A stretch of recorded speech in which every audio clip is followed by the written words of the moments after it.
ठीक है, तो अपन एक बार 1-2 मिनट और 1-2 सेकंड और रुक जाते हैं और जने जुड़ जाए।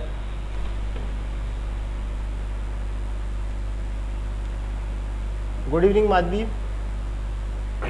चलो और जने धीरे धीरे जुड़ते रहेंगे। तो सभी लोग चैट में आंसर देंगे और मैं उम्मीद करता हूं कि अब आपको इनके आंसर आने भी चाहिए।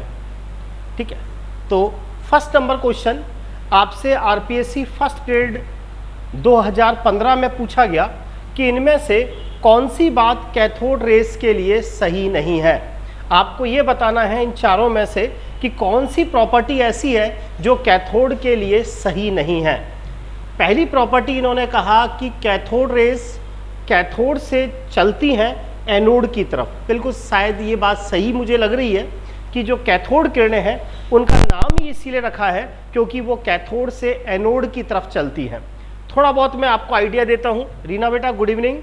थोड़ा बहुत याद करने की कोशिश करेंगे कि कैथोड रेस क्या है, तो थोड़ा थोड़ा याद आएगा कि कैथोड रेस कुछ भी नहीं है, नेगेटिव पार्टिकल्स हैं।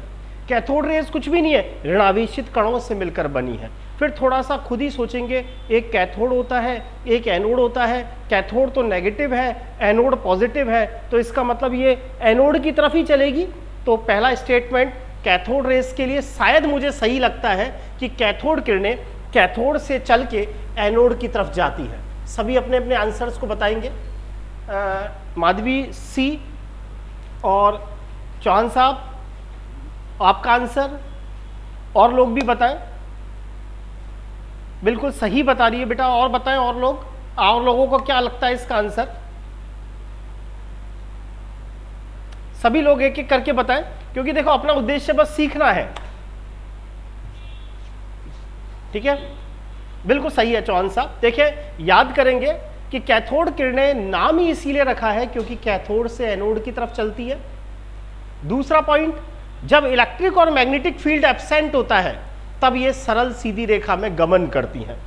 और चौथा पॉइंट भी सही है कि कैथोड किरणें नेगेटिव पार्टिकल्स से मिलकर बनी होती हैं। थर्ड स्टेटमेंट मैंने आपसे कहा था कि कैथोड किरणों की जो प्रॉपर्टीज है वो इस बात पर निर्भर नहीं करती कि आपने विसर्जन नलिका में कौन सी गैस भरी हुई है, या इस बात पर निर्भर नहीं करती कि जो इलेक्ट्रोड्स हैं वो किस धातु के बने हुए हैं। इसीलिए जो इसका आंसर है वो क्या जाएगा, थर्ड जाएगा। आरपीएससी ने डायरेक्ट आपसे इस क्वेश्चन को पूछा और उम्मीद करता हूं समझ में भी आ गया होगा। याद करेंगे कि कैथोड किरणों की जो प्रॉपर्टीज है, जैसे हमने पढ़ा था Q/M, तो मैंने आपको समझाया था कि कैथोड किरणें कुछ ही नहीं है, इलेक्ट्रॉन्स हैं। चाहे आप हाइड्रोजन गैस भर लो तब भी उसमें से इलेक्ट्रॉन बाहर निकलेंगे, चाहे हीलियम गैस भर लो उसमें से इलेक्ट्रॉन बाहर निकलेंगे। और इलेक्ट्रॉनों के लिए तो हमेशा Q/M का मान कांस्टेंट आएगा, चाहे आप इसके अंदर कोई सी भी गैस क्यों ना भर ले। मोटी मोटी बात ये निकल के आती है कि जो कैथोड रेज हैं वो इलेक्ट्रॉन से मिलकर बनी हुई हैं। नेक्स्ट क्वेश्चन आप लोग खुद बताएंगे। सेकंड क्वेश्चन, इलेक्ट्रॉन है, इलेक्ट्रॉन है, इनमें इलेक्ट्रॉन है, एक इलेक्ट्रॉन है। सभी लाइव में अपना आंसर देंगे। इलेक्ट्रॉन थोड़ा थोड़ा सोचेंगे। सर ने कहा था इलेक्ट्रॉन -1 E0, हमने ऐसी बात की थी कि इलेक्ट्रॉन पर, पहली बात बिल्कुल सही है माधवी बेटा, पहली बात हमने सोचा था इलेक्ट्रॉन एक नेगेटिव पार्टिकल है, तो अल्फा तो हो ही नहीं सकता क्योंकि अल्फा तो आपको पता है पॉजिटिव पार्टिकल है। हाइड्रोजन आयन हो नहीं सकता, H+ भी पॉजिटिव पार्टिकल है। पॉजिट्रॉन, पॉजिट्रॉन तो कह ही रहा है, पॉजिट्रॉन तो कह ही रहा है कि मेरे ऊपर पॉजिटिव चार्ज है, मेरे ऊपर पॉजिटिव चार्ज है, लेकिन मेरा जो द्रव्यमान है वो नेग्लिजिबल है मेरे ऊपर पॉजिटिव चार्ज, लेकिन मेरा द्रव्यमान नगण्य है। और जो बीटा पार्टिकल होता है वो मैंने आपसे कहा था, बीटा पार्टिकल इलेक्ट्रॉन एक ही बात होती है। बीटा पार्टिकल वो पार्टिकल्स होते हैं जो न्यूक्लियस में मिलते हैं, नेगेटिव चार्ज रखते हैं और उनका द्रव्यमान इलेक्ट्रॉन के जैसा होता है। नेक्स्ट क्वेश्चन आप लोग बताएंगे, क्लोरीन और क्लोराइड आयन में किस बात में अंतर होता है। क्लोरीन और क्लोराइड आयन किस बात में अंतर रखते हैं। कोई परमाणु और उसके आयन में किस बात में अंतर होता है। क्या प्रोटॉन की संख्या में, क्या न्यूट्रॉन की संख्या में, क्या केवल इलेक्ट्रॉन की संख्या में, क्या प्रोटॉन और इलेक्ट्रॉन दोनों की संख्या में। क्लोरीन परमाणु क्लोराइड आयन से किस बात में अंतर रखता है? आपको आंसर देना है लाइव वालों को कि क्लोरीन और क्लोराइड में क्या डिफरेंस है। बिल्कुल सही बेटा, वेरी गुड। और बताएं, बिल्कुल सही। देखिए हमने बात की चाहे क्लोरीन हो चाहे क्लोराइड हो, क्लोरीन जब एक इलेक्ट्रॉन गेन करता है तब जाकर क्लोराइड बनता है। चाहे क्लोरीन हो या क्लोराइड हो, दोनों में प्रोटॉन की संख्या सेम है। क्लोरीन हो चाहे क्लोराइड हो, दोनों में न्यूट्रॉन की संख्या सेम है। किसी भी परमाणु से जब भी कोई आयन बनता है तो एक ही आदमी रेस्पॉन्सिबल होता है, वो कौन है? इलेक्ट्रॉन।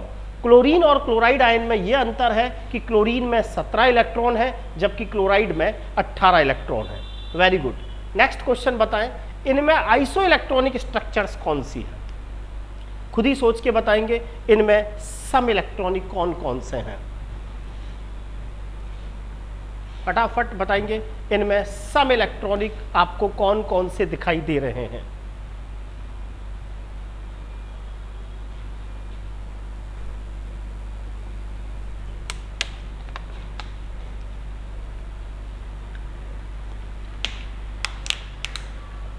चेक कर लेते हैं। कार्बन का परमाणु क्रमांक कितना? 6। हाइड्रोजन 3, 6 और 3 9, एक चला गया 8 इलेक्ट्रॉन। ऑक्सीजन 8 और 3 11, एक चला गया 10। नाइट्रोजन का परमाणु क्रमांक 7 और 3 10। कार्बन का परमाणु क्रमांक 6 और 3 9 और एक और आ गया 10। तो उम्मीद करता हूं समझ में आ गया होगा। इस स्थिति में इसका आंसर कौन रहेगा? सेकंड, थर्ड एंड फोर्थ तीनों आइसो इलेक्ट्रॉनिक है। विपिन बिल्कुल ठीक है, समझ में आ गया होगा। कार्बन परमाणु क्रमांक 6 इलेक्ट्रॉन रखता है। हाइड्रोजन 3 6 3 9 प्लस का मतलब एक गया। ऑक्सीजन 8 और 3 11 में से एक चला गया 10। 7 3 10, 6 3 9 और एक 10। बिल्कुल समझ में आ गया होगा, very good. 10 electron. Next question, इसका आंसर दे। एमाइड में इलेक्ट्रॉनों की संख्या कितनी है? इसका आंसर आप खुद दें।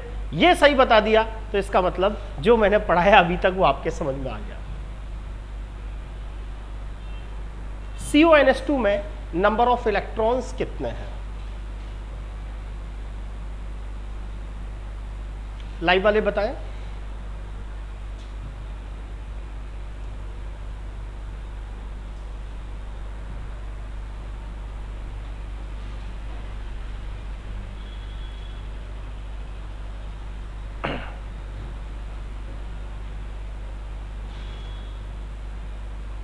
बताओ सभी लोग, एमाइड के अंदर नंबर ऑफ इलेक्ट्रॉन्स कितने हैं?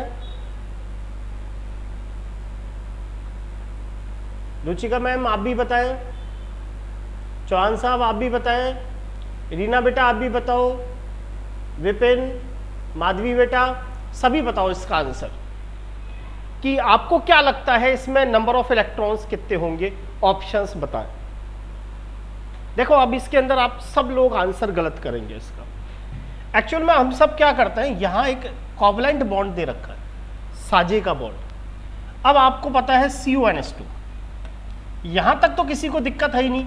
कार्बन का परमाणु क्रमांक 6 तो 6 इलेक्ट्रॉन, ऑक्सीजन का 8, नाइट्रोजन का 7 और 2 हाइड्रोजन के 7 और 2 9, 9 और 8 17, 17 और 6 23। यहां तक तो आप सब ने कर दिया होगा जल्दीबाजी में 23। बिल्कुल बेटा माधवी बेटा बिल्कुल सही है। 6 8 और 6 14, 14 और 7 21, 21 और 2 23। और ये जो कोवलेंट बॉन्ड है इसके कारण ये वाला जो इलेक्ट्रॉन है ये साझे का इलेक्ट्रॉन है। इसके अंदर ये इलेक्ट्रॉन तो इस कार्बन का ही, साथ में ये सहसंयोजक बंध में जो ये साझे का इलेक्ट्रॉन होता है उसके ऊपर भी कार्बन का अधिकार है। इसीलिए यहाँ पर इलेक्ट्रॉनों का नंबर कितना होगा? 24 होगा। समझ में आ गया। नेक्स्ट क्वेश्चन बताएं सब। 8000 एंगस्ट्रॉम तरंग दैर्ध्य के विकिरण की ऊर्जा E1 और 16000 एंगस्ट्रॉम तरंग दैर्ध्य के विकिरण की ऊर्जा E2, इन दोनों के बीच में आपस में क्या रिलेशन है? याद करेंगे मैक्स प्लांक का क्वांटम सिद्धांत, E1/E2 बराबर लैम्डा 2 अपॉन लैम्डा 1। याद करेंगे दो फोटोन की ऊर्जाओं के बीच का अनुपात लैम्डा 2 अपॉन क्या करेंगे, लैम्डा 1। याद आ जाना चाहिए। याद करेंगे मैक्स प्लांक के क्वांटम सिद्धांत, 8000 एंगस्ट्रॉम तरंग दैर्ध्य के विकिरण की ऊर्जा E1 और 16000 वाले की ऊर्जा E2, इनके बीच में क्या है सर? नहीं, लॉन पेयर के तो उसी के ही होते हैं। एक बात बताओ, जैसे अपन ऑक्सीजन की बात करते हैं कि आप ये कहते हो कि ऑक्सीजन के पास 8 इलेक्ट्रॉन कैसे हैं, तो विपिन समझना, जैसे ऑक्सीजन है परमाणु क्रमांक 8, आप कॉन्फ़िगरेशन कैसे बढ़ते हो, 1s2 2s2 और 2p4। यहां 1s में ऑलरेडी ये लॉन पेयर है, 2s ये लॉन पेयर है, 2p4 में ये वाली स्थिति है। तभी तो अपन कहते हैं कि जो ऑक्सीजन के बाह्यतम कोश में 6 इलेक्ट्रॉन है, हम कहते हैं कि उस पर 2 जोड़ी तो क्या होते हैं, लॉन पेयर, और 2 अनपेयर्ड इलेक्ट्रॉन होते हैं। तो लॉन पेयर तो वैसे ही कंसीडर हो जाते हैं, जैसे आपने ऑक्सीजन में 8 जोड़ लिया ना, तो लॉन पेयर वैसे ही आ जाते हैं। समझ में आ गया होगा। E1 अपॉन E2 बराबर lambda 2 upon lambda 1। Lambda E1 lambda 1 कितना है, 8000। लैम्डा 2 समझ में आ गया होगा 16000। E1 बटे E2 इक्वल टू 2 अपॉन 1, तो समझ में आ गया होगा E1 बराबर 2E2। वेरी गुड बेटा, बहुत अच्छा आंसर दे रहे हैं सब।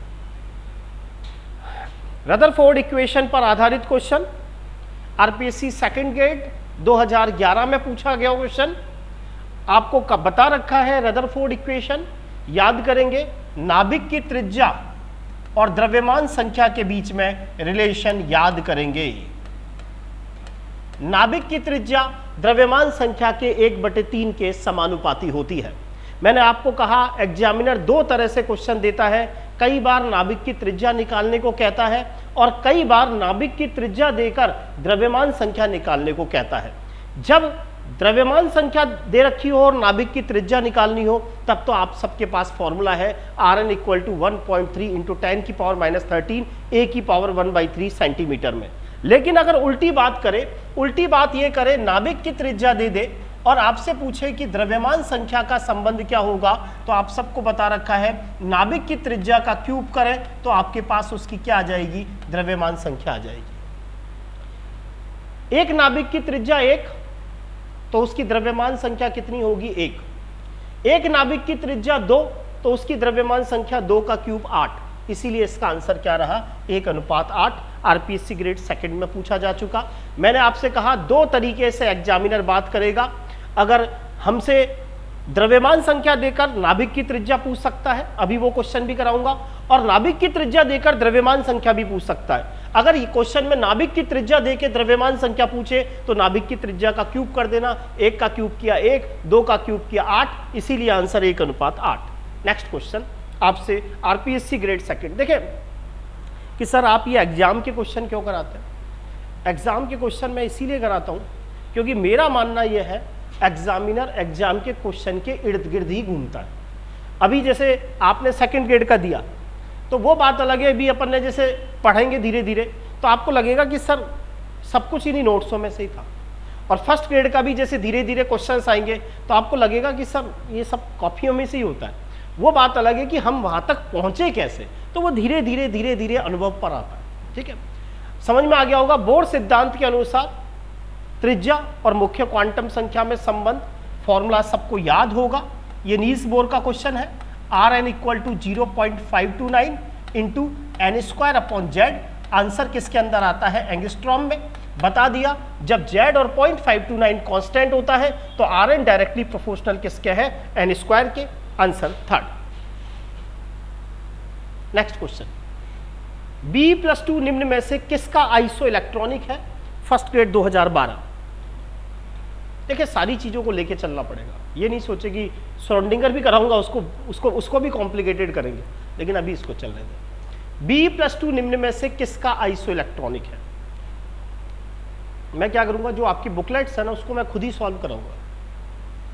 बताएं किसका इलेक्ट्रॉनिक है, B+2 किसका आइसो इलेक्ट्रॉनिक है? अब सोचेंगे हाइड्रोजन, हीलियम, लिथियम, बेरिलियम, 4। 2 चले गए तो इसका मतलब इसमें 2 इलेक्ट्रॉन हो, 2 इलेक्ट्रॉन H प्लस में तो एक भी नहीं है। Li plus hydrogen helium lithium 3 में से 1 चला गया। सोडियम में तो आपको पता ही है 11 में से 1 जाएगा 10 और Mg+2 12 में से 2 जाएगा 10। विपिन जल्दबाजी नहीं करें बेटा, Be+2 का iso electronic Li plus. Madhavi बेटा बिल्कुल सही है, चौहान साहब बिल्कुल सही है, वेरी गुड बेटा, बहुत अच्छा आंसर दे रहे हो, शाबाश। 13 एल्युमिनियम 27 के नाभिक की रेडियस फाइंड आउट करें। अभी अभी मैंने कहा रदरफोर्ड पर आधारित क्वेश्चन है, यहां हमें द्रव्यमान संख्या दे देता है और फिर हमसे नाभिक की त्रिज्या पूछता है। तो उस स्थिति में आप सबको पता है फॉर्मूला क्या लगेगा, नाभिक की त्रिज्या बराबर 1.3 इंटू 10 की पावर -13 a की पावर 1/3।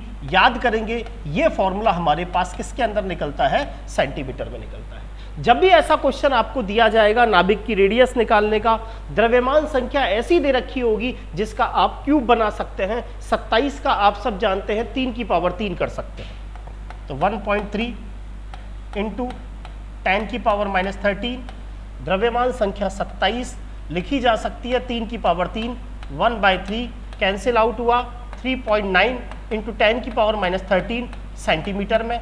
ऐसा कोई ऑप्शन है तो देख लें, वही उसका आंसर होगा। अब 4 गुना 10 की घात -13 सेंटीमीटर इसका आंसर हो जाएगा, अप्रॉक्सीमेट यही रहेगा। शाबाश बेटा, बहुत अच्छे आंसर दे रहे हो, वेरी गुड गुड, बहुत अच्छा आंसर। नेक्स्ट क्वेश्चन, निम्न में से वो कौन सी इलेक्ट्रोमैग्नेटिक वेव्स है जिसकी फ्रिक्वेंसी सबसे ज्यादा है? इनमें से वो कौन सी विद्युत चुंबकीय तरंग है जिसकी आवृत्ति सबसे ज्यादा है? याद करेंगे कॉस्मिक रेस,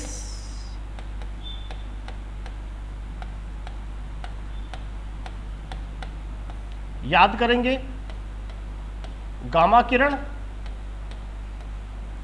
याद करेंगे सूक्ष्म तरंगे, याद करेंगे रेडियो तरंगे,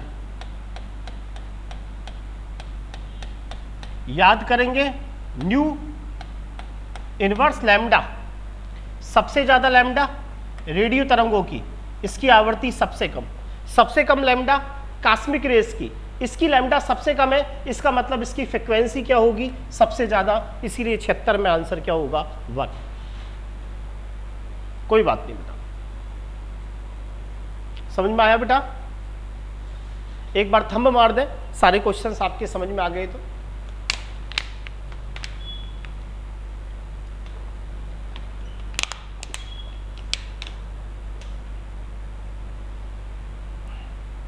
नेक्स्ट चले आगे।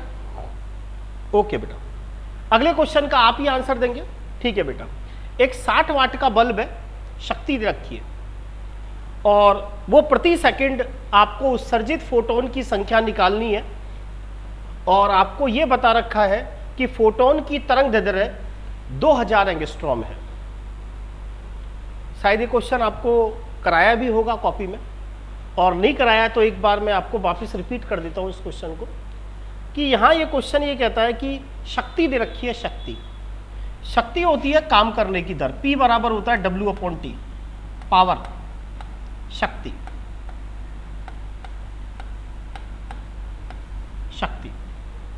जैसे आप तो अभी बहुत कम उम्र के हो, तो हमें ये कहता है कि साहब शक्ति आप में खूब है। अब जैसे हमारी उम्र बढ़ गई तो अब हमें लगता है हमारी में शक्ति कम रह गई, और 10-15 साल बाद जब दांत वांत तो खैर अभी भी टूट गए और टूट जाएंगे 60-65 के बीच में, तो हम कहेंगे शक्ति हमारी बिल्कुल नहीं रही। तो क्या डेफिनेशन है शक्ति की? शक्ति का मतलब है काम करने से। आप दबा के काम कर सकते हो, काम करने की दर, वर्क अपॉन टाइम, यही शक्ति होती है, काम करने की दर। अब शक्ति का जो मात्रक होता है वो होता है वाट, या शक्ति का मात्रक होता है जूल पर सेकेंड। जैसे आप कहते हो कि 100 वाट का बल्ब है, तो इसका मतलब ये होता है कि वाट और जूल सेकेंड। जैसे आपने कहा ये 100 वाट का बल्ब है तो इधर भी 100 और इधर भी 100, इसका मतलब वो आपको 1 सेकंड में 100 जूल ऊर्जा देता है। आप कहते हो 60 वाट का बल्ब है तो इधर भी 60 इधर भी 60, इसका मतलब वो 1 सेकंड में आपको 60 जूल ऊर्जा देता है। समझ में आ गया होगा? ये मतलब होता है शक्ति का। अब P बराबर W/T, और W कार्य या ऊर्जा एक ही बात हो सकती है, और ऊर्जा को लिखा जा सकता है hν/T। भाई कार्य या ऊर्जा एक ही बात होती है, कार्य या ऊर्जा एक ही बात है। ऊर्जा को लिख सकते हो E बराबर hν/T, और 1/T आपको पता है ये आवृत्ति होती है, और यहाँ आवृत्ति का मतलब है प्रति सेकंड उत्सर्जित फोटोन की संख्या। अब आपको न्यूमेरिकल खुद करेंगे। हमसे पूछा जा रहा है कि 60 वाट का एक बल्ब है, शक्ति दे दी 60 वाट। हमसे पूछा जा रहा है उस बल्ब के द्वारा प्रति सेकंड कितने फोटोन उत्सर्जित किए जाते हैं। n यहाँ पर है प्रति सेकंड उत्सर्जित फोटोन की संख्या। साथ ही साथ उन्होंने फोटोन की तरंग दैर्ध्य आपको दे दी 2000 एंगस्ट्रॉम। अब शेष चीजें अब आपको आनी चाहिए। अब आप क्या करेंगे, P बराबर n पूछा जा रहा है, h न्यू को लिख देंगे C/λ। समझ में आ गया होगा। n है प्रति सेकंड उत्सर्जित फोटोन की संख्या, P क्वेश्चन में लगा देंगे 60, h का मान 6.6 इंटू 10⁻34, c प्रकाश का वेग है जो 3 × 10⁸ मीटर पर सेकंड आप लगाएंगे।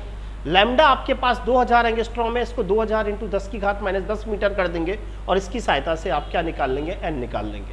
क्वेश्चन आपके समझ में आ गया होगा। ये मैक्स प्लांक के क्वांटम सिद्धांत पर आधारित प्रश्न है। वो ये कहता है कि एक 60 वाट का बल्ब है, और ये जो बल्ब है वो आपके पास फोटोन डाल रहा है, लो ऊर्जा ले लो साहब फोटोन के रूप में। तो वो पूछना चाह रहे हैं इस बल्ब के द्वारा एक सेकंड में कितने फोटोन उत्सर्जित किए जा रहे हैं। तो फॉर्मूला लगेगा P बराबर nhν।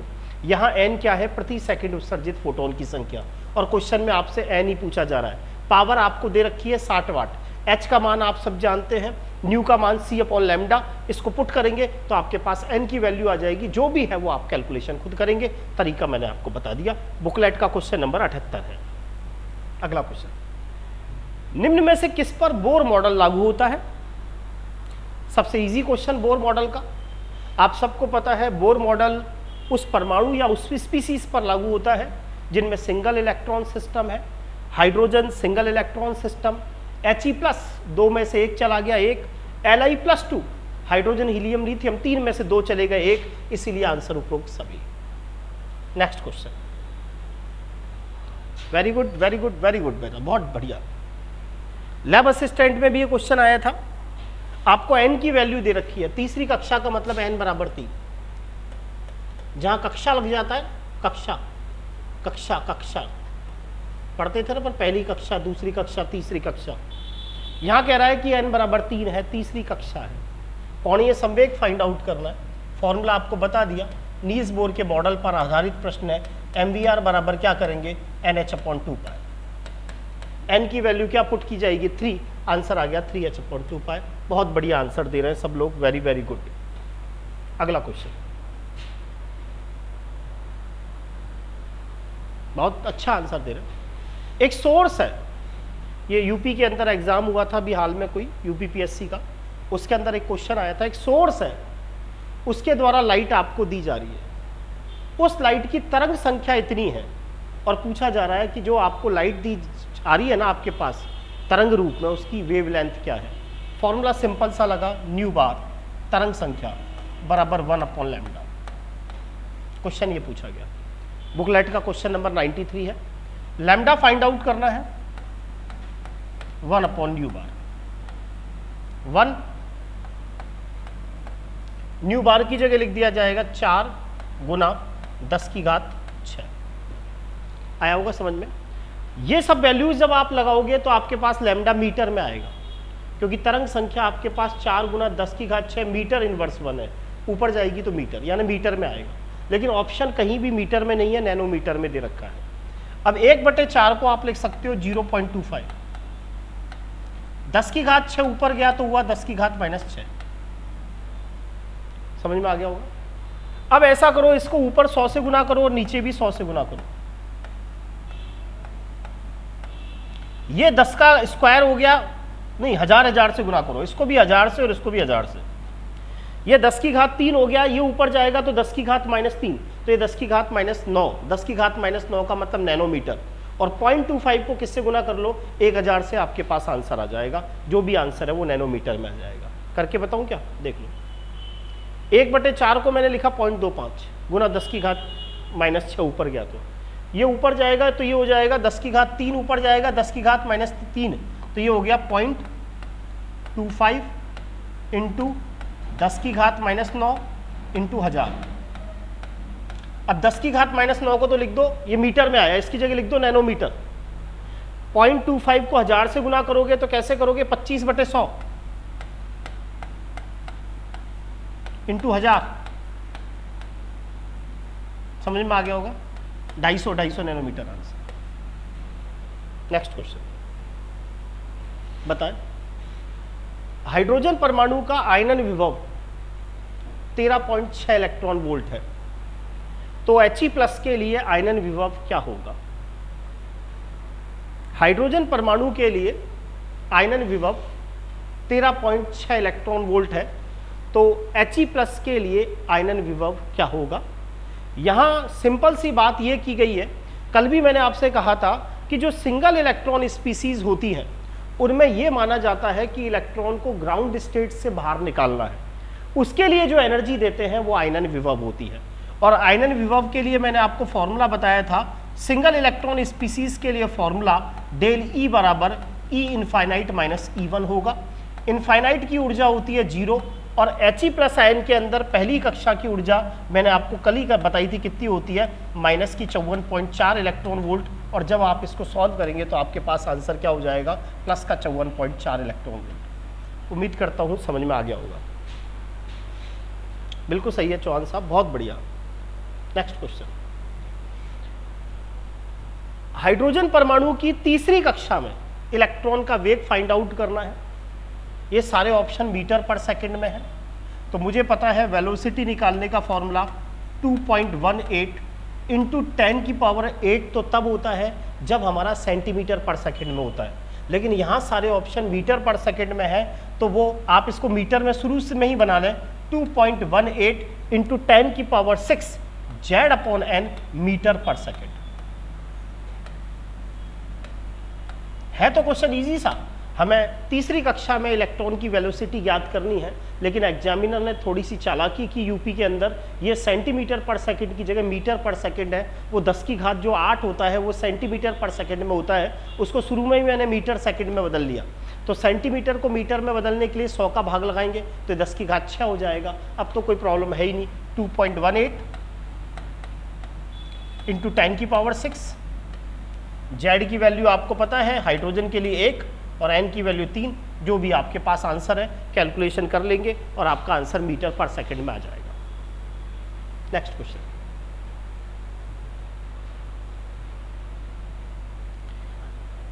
सीधा सा क्वेश्चन यूपी की एग्जाम में पूछा गया वेलोसिटी फाइंड आउट करने का।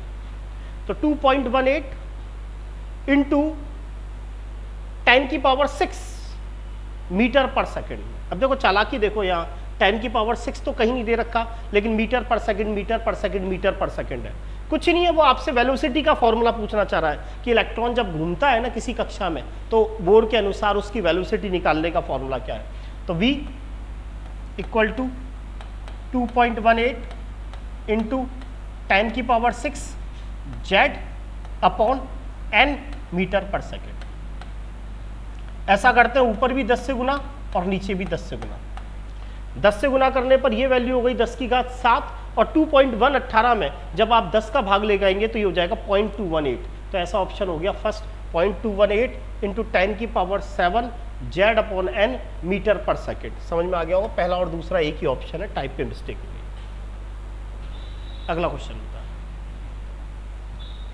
निम्न में से किस ट्रांजैक्शन में सबसे ज्यादा ऊर्जा की आवश्यकता होगी। एक तो पहली से दूसरी में जा रहा है, एक दूसरी से तीसरी में जा रहा है, एक चौथी से पांचवी में जा रहा है और एक तीसरी से चौथी में जा रहा है। आप लोगों को ये बताना है किस ट्रांजैक्शन में सबसे ज़्यादा ऊर्जा की आवश्यकता होगी।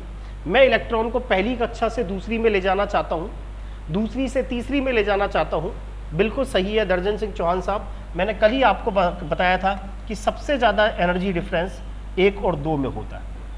अगर आप इलेक्ट्रॉन को पहली कक्षा से दूसरी कक्षा में ले जाना चाहोगे तो सबसे ज़्यादा ऊर्जा देनी पड़ेगी और धीरे धीरे कर कर ये एनर्जी डिफरेंस कम होने लग जाता है, तो आपको कम एनर्जी की जरूरत पड़ती है। तो सबसे ज़्यादा 1 से 2 में ले जाने के लिए आपको एनर्जी सबसे ज़्यादा ट्रांजैक्शन में चाहिए होगी।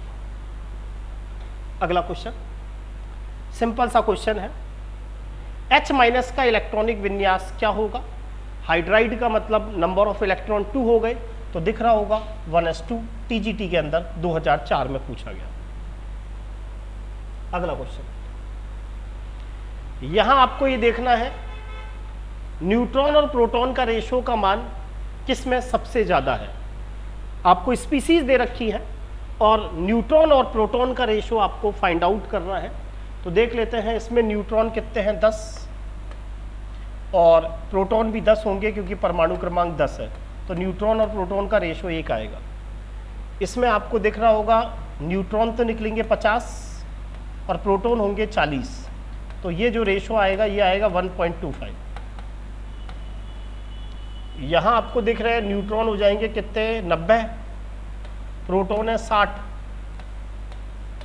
9/6, 3 × 9, 3 × 2, ये 1.5। ये दिख रहा होगा 70, 50, 0, 7 में 5 का भाग लगाओ, 1 पॉइंट कितना आएगा? 4, तो आंसर 3rd।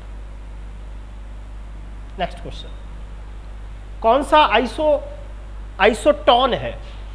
इनमें से वो स्पीसीज कौन सी है जिसमें नंबर ऑफ न्यूट्रॉन सेम है, या इनमें से आइसोटोन्स कौन है? इनमें सम न्यूट्रॉनिक, इनमें से आपको कौन से दिखाई दे रहे हैं जो सम न्यूट्रॉनिक हैं? देखते ही पता चल जाता है इनमें। तो ये देखें, ये क्वेश्चन फर्स्ट ग्रेड में आए हैं इसीलिए मैं बात करता हूँ। 23 में से 11 गया 12, ये रह गया 11, ये 12 और ये 12, तो आंसर सेकंड। ये 23, ये 12, ये 24 में से 11, समझ में आ गया होगा। देखो 23, हाँ 23 में से 11, 12 रह गया ना, समझ में आ गया। 24 में से 11 माइनस कर लो, 13 रह जाएगा। ये 24 में से 11, 13, और ये अपने 11, तो समझ में आ गया होगा। नेक्स्ट क्वेश्चन, आपसे हाल में लैब असिस्टेंट में क्वेश्चन पूछा गया, जैसे जैसे आप नाभिक से दूर जाते हैं तो एनर्जी पर क्या फर्क पड़ता है? तो कल ही मैंने आपसे कहा था कि जो ग्राउंड स्टेट होती है पहली कक्षा, यहाँ एनर्जी मिनिमम होती है -13.6 इलेक्ट्रॉन वोल्ट, और हर कोई इलेक्ट्रॉन ये चाहता है कि मैं यहीं बना रहूं। यही कारण है जब आप किसी इलेक्ट्रॉन को एक्साइट करते हो तो वो एक्साइट होने के बाद पुनः ग्राउंड स्टेट में आने की कोशिश करता है। आपसे लैब असिस्टेंट का हाल में जो एग्ज़ाम हुआ था उसके अंदर पूछा गया कि जैसे जैसे आप डिस्टेंस बढ़ाते चलेंगे आपकी जो एनर्जी है वो क्या होती जाएगी? बढ़ती जाएगी।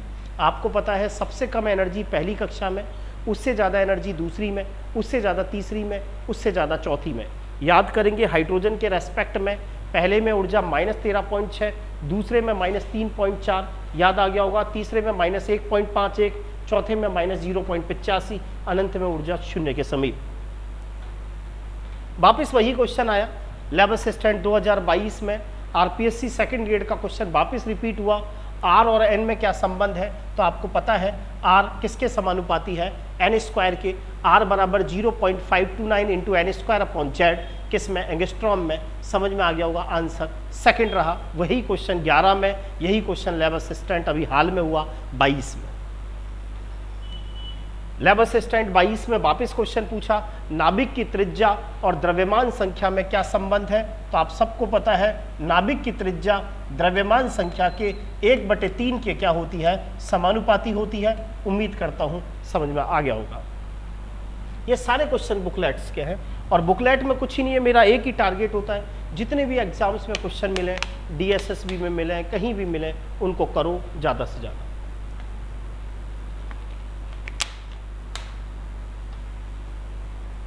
Next question, lab assistant 2022। तरीका वही है कि मैं हाइड्रोजन परमाणु है, उसमें इलेक्ट्रॉन ग्राउंड स्टेट में है। खुद ही सोचेंगे ग्राउंड स्टेट का मतलब n बराबर 1 में है।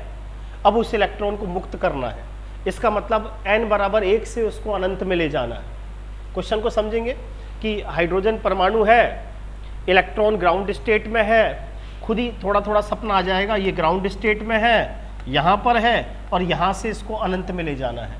तुरंत याद आना चाहिए आयनन विभव की बात कर रहा है भाई, ये तो डेल ई बराबर ई अनंत माइनस ई1। अनंत की ऊर्जा सर 0 और हाइड्रोजन के रेस्पेक्ट में पहली कक्षा की ऊर्जा -13.6, तो मेरा आंसर क्या हो जाएगा, प्लस का 13.6 इलेक्ट्रॉन वोल्ट।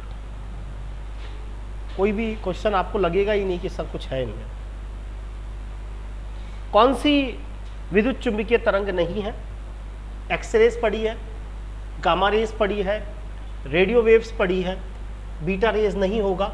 लैब असिस्टेंट 2022 में X rays, gamma rays, radio rays हमने सारी पढ़ी हैं, बीटा रेज नहीं पढ़ी। सेकेंड ग्रेड संस्कृत डिपार्टमेंट में हाल में सबने एग्जाम आपने दिया कि किसके अंदर नंबर ऑफ इलेक्ट्रॉन सेम है।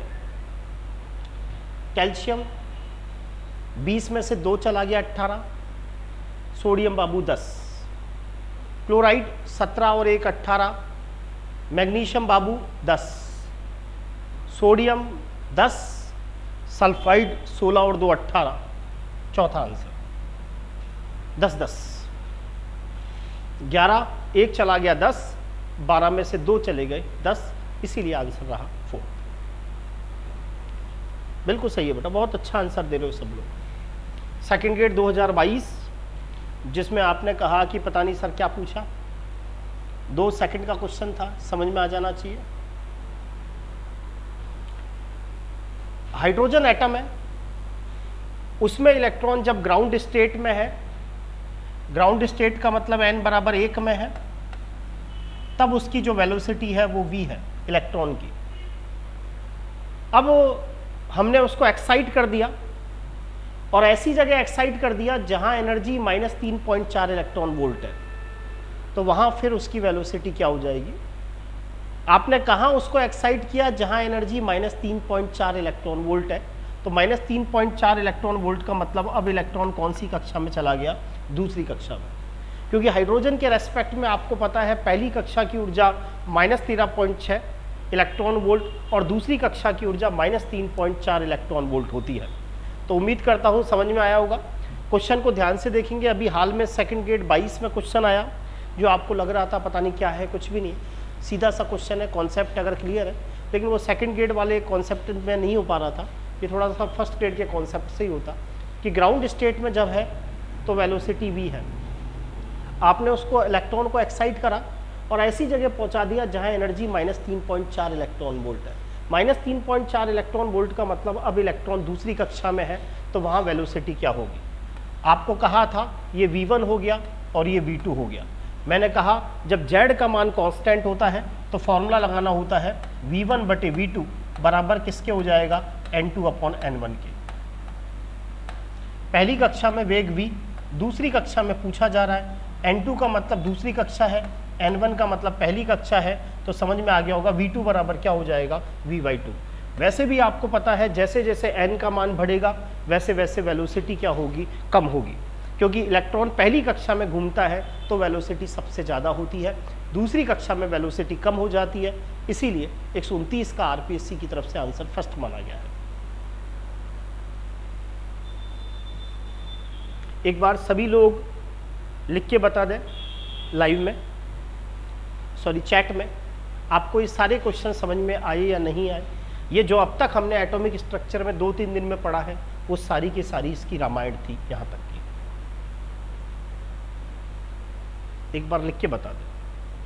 चौहान साहब समझ में आया? और लोग भी एक बार थोड़ा सा लिख के बता दें, फिर अपन 2 मिनट में क्लास बंद करके वापस चालू करूंगा, स्पेक्ट्रम चालू करूंगा।